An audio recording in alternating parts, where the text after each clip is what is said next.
এই তো আপনাদের ভাইয়া হাঁড়ি পাতিল ধুয়ে নিয়েছিলেন। আর সে হাঁড়ি পাতিল ধুয়ে তারপরে খিচুড়ি বসাবে, যেতে বাইরে বৃষ্টির দিনে কিন্তু খিচুড়ি অনেক মজা। এই যে দেখেন, আর ওনার হাতের খিচুড়িটা কিন্তু আমরা অনেকেই পছন্দ করি, সবাই, অনেকে মানে সবাই। দেখেন, পোলার চাল দিয়ে গরুর মাংস দিয়ে কিন্তু খিচুড়িটা অনেক মজা, আর সাথে যদি আচার থাকে। আসসালামু আলাইকুম, আপনারা কেমন আছেন? আশা করি ভালো আছেন। আই হোপ আমিও মোটামুটি ভালো আছি, বেশি একটা না। যেতে বৃষ্টি, চতুর্দিকে পানি আর পানি, যেতে গ্রাম, আপনারা জানেন। তো চলেন আজকের ব্লগটা কী নিয়ে সাজিয়েছি সেটা আপনাদের সাথে শেয়ার করব। কিছুটা সময় আমার সাথে চলেন, ভালো লাগবে অবশ্যই, কোনো না কোনো অংশ। এই তো আমি ফ্রিজের থেকে মাছ ভিজিয়ে নিচ্ছিলাম, নিয়ে আসলাম। আর এই তো মশলার বাটি নিচ্ছিলাম। অনেকে বলে যে আপু তোমাদের ফ্রিজটা একটু দেখি, দুটো ফ্রিজ। তো দেখে নাও আপু, দুটো ফ্রিজ এটা দরকার হয়, আমরা গ্রামে থাকলেও দুটো লাগে। আর এদিক দিয়ে শাশুড়ি মা আমাকে চা দিচ্ছিলেন। দেখেন, আমি আর মা খাবো, সবারই খাওয়া হয়ে গেছে। তো আমি মাছটা ভিজিয়ে নিয়েছি। আর এই তো আমরা অফ ক্যামেরায় কিন্তু নাস্তা করেছি, ঘরের কাজ সবই রয়েছে। গ্রামে কিন্তু সকাল সকালে বাজারে যায়, এটা কিন্তু আপনারা জানেন। খুব সকাল সকালে বাজার নিয়ে আসছে, কি নিয়ে আসছে সেটা শেয়ার করি। দেখেন, একটা টর্চ লাইট, যেতে পানি কাছাকাছি, এই জন্য লাইট আনা হয়েছে। বাইরে বের হইতে হলে তো লাইটের দরকার। আর পোলার চাল নিয়ে এসেছে 2টা, আর সেমাই আনছে, আরও আছে, আপনাদেরকে দেখাবো। দেখেন, এই চাষিটা চাল কিন্তু আমার কাছে অনেক ভালো লাগে, রান্না করতেও আমার কাছে মনে হয় একটু মানে সহজ মনে হয়। দেখেন, আর আমরা কিন্তু চাল কিনে নিয়ে আসছে বস্তা, এই যে 25 কেজির বস্তা, এগুলা নিয়ে আসছে। কারণ বাসায় আমাদের এখন যে ধানের যে ইটা ছিল, রোদ নেই, ধান শুকাবে কীভাবে, এজন্য চাল নিয়ে আসছে। আর এই তো শুকনা বাজার, চা পাতার সাথে কিন্তু এই গ্লাস ফ্রি।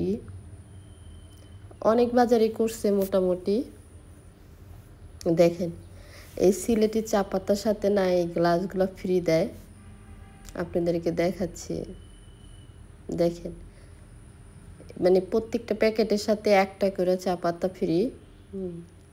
আর এটা হয়েছে এই যে আমরা যাতে পাউডার দুধ দিয়ে চা খাই, এই জন্য পাউডার দুধ আনা হয়। দেখেন, এটা হয়েছে শুকনো বাজার, বেশি কিছু না, চাল আর শুকনো বাজার। আর এখানে নিয়ে আসছে ছোট মাছ, যেতে ছোট মাছটা এখন কিন্তু অ্যাভেলেবেল। দেখেন, এটা কিন্তু শুধু ভুনা করলে কিন্তু অনেক মজা, কাঁচা ধনিয়া পাতা দিয়ে। আর এই ভুনাটা কিন্তু আমাদের বাসায় সবাই পছন্দ করে। দেখেন কি সুন্দর না, একদম আমার কাছে কিন্তু ভীষণ ভালো লাগতেছে। যাই হোক, আমার কিন্তু গলা ভালো না, আমি এমনিতেই অসুস্থ, আপনারা কিন্তু একটু মানিয়ে গুছিয়ে নেবেন। আর এই তো দেখেন লার্কি কিভাবে গুছিয়ে রাখা হয়েছে। আমি যেতে লার্কির চুলায় কয়েকদিন ধরে রান্না করি। এই যে দেখেন, আমি সবসময় কিন্তু এখানে লার্কি রাখার স্পেস করে রেখেছে আমার শাশুড়ি মা। লার্কি আনতে যেতে দূরে কোথাও না যেতে হয়। আর বিশেষ করে আমার কাছে কিন্তু লার্কির চুলাটা অনেক পছন্দ হয়েছে। এটা কিন্তু সিমেন্ট দিয়ে বানানো হয়েছে, মাটি না। দেখেন, রান্নার পরে মুইসা দিলেই হয়, আমি একটু মুইসা দিই। দেখেন, কিন্তু লেপতে হয় না। তো যাই হোক, প্রতিদিনের মতো ঘরটা গুছাইতে চলে আসছি। এই যে ঘরটা গুছিয়ে নিয়েছি। দেখেন, আর এই দরজাটা আমাদের খোলা হয় না, যেহেতু বাইরে প্রচণ্ড বৃষ্টি হচ্ছে। আপনারা বুঝতে পারেন কি না আমি জানি না। আর আপনারা তো সবাই জানেন সব সব জায়গায় এখন বৃষ্টি।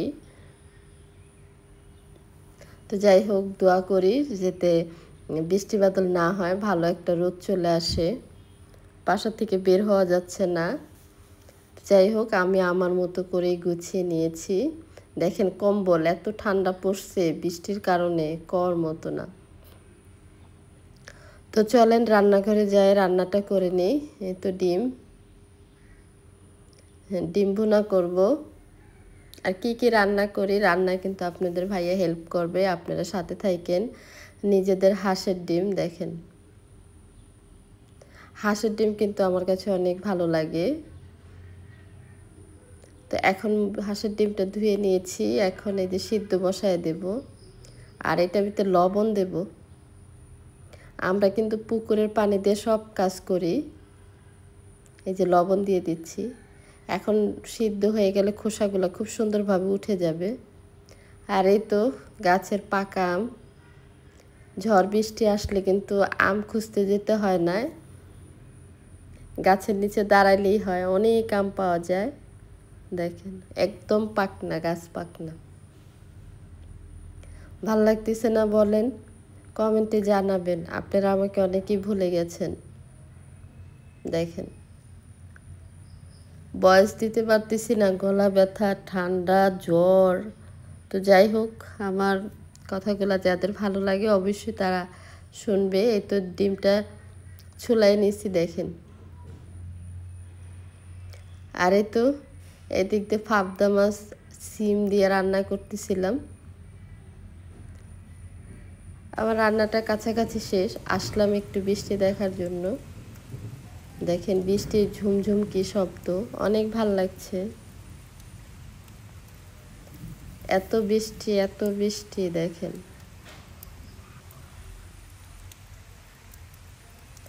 তো যাই হোক, আপনাদের সাথে ছোট্ট ব্লগটা শেয়ার করলাম। যে যেখান থেকে দেখছেন না কেন অবশ্যই কমেন্ট করবেন, যদি একটু ভালো লাগে অবশ্যই জানাবেন, একটা রিকোয়েস্ট থাকবে আপনাদের সাথে। তো ভালো থাকেন, সুস্থ থাকেন, আল্লাহ হাফেজ। নতুন কোনো দিনে নতুন ভিডিও নিয়ে চলে আসবো, আপনারা কিন্তু আমার পাশে থাকেন। যখনই সময় সুযোগ পাবেন ভিডিওটা দেখে নেবেন। আল্লাহ হাফেজ।